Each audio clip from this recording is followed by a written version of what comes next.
What is up, guys? I'm Dave, and you are listening to Primetime Carolina.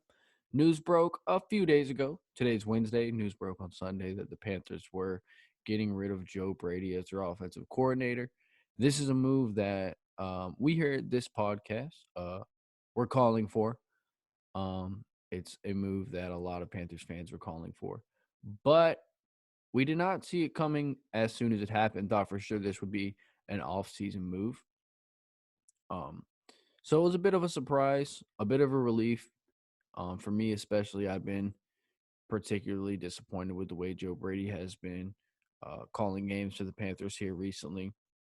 He never really committed to the run game the way he needed to for the Panthers to be successful. Um, a lot of just trying to throw the ball too much, putting quarterbacks and offensive line in a bad position, and obviously neither one of those groups have been particularly strong for us this year. So it didn't really make sense that he kept asking them to do as much as he was, especially with one of the best running backs in the league and Christian McCaffrey in the backfield. Although he has been hurt a lot back there, it seemed like he was asking our weaker position groups to do a lot more, and it just didn't make sense. And it was leading to a lot of unproductive games, a lot of games without a lot of points scored, a lot of turnovers, and a lot of just ugly outings all around. So, anyway, that being said, I came across this tweet that made me start thinking that maybe Matt Rule's time is running out too. Obviously, Matt Rhule is the one who makes the decision to fire Joe Brady, but he could be feeling the heat from the guys above him.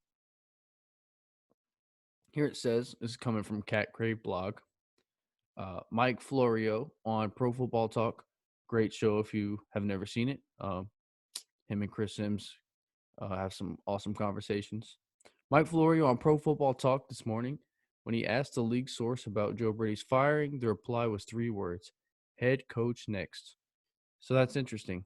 Apparently, there are some murmurs going around the league that Matt Rhule could be next. So we'll see what happens with that. Obviously, Matt Rhule has had an incredibly disappointing second year with the Panthers.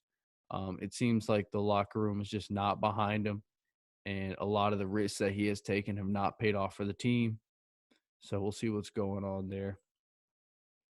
Um, Another thing with Matt Rhule that's going on right now that's really confusing me is the offensive line situation. This has been a big issue for the Panthers all year, and I don't know what he's thinking right now. Um, he's got Brady Christian. I think today in his press conference he said Brady Christensen has a future as a center or a guard, and it's very weird because Brady Christensen is the only player on the Panthers roster who has had a good game at left tackle this whole season. And then last week, Christensen gets the start at left guard, Daly gets the start at tackle, and Daly just gets blown by the whole game, can't block anybody. When Christensen had just started at that position and put the best game on tape of anybody on the roster all season. So I don't know exactly what Matt Rhule's doing with this situation, and it makes no sense. And I've tried to be patient with Matt Rhule. I've tried to trust the process, and I felt like he was moving in the right direction for a while now. But looking looking at it these last, I don't know, 10 weeks. I don't know. I don't even really remember what week we're in, but 8 or 9 weeks, it's just gotten uglier and uglier.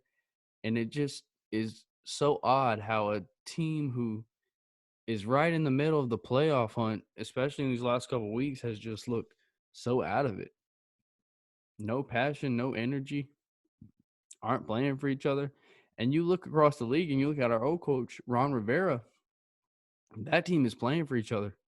The Washington football team is playing for each other. They're all coming together. They're making it happen. And then you look at us and, man, we're sorry. I mean, I'm sorry, but what we put on the field these last couple weeks has just been pathetic. Especially last week in Miami. So we'll see what happens.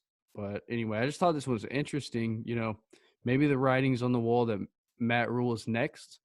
And if he's out, we'll see we'll see what happens in the future. I would love to see the Panthers bring in Eric Bieniemy from the Kansas City Chiefs. That was the guy I liked all along. The Kansas City Chiefs offensive coordinator. That was the man I wanted as our head coach. Obviously when Matt Rhule got hired, but we'll see what happens moving forward. And anyway, if you're here, thanks for listening. Keep pounding and hit that subscribe button. Appreciate you guys, and we'll catch you next time. Peace.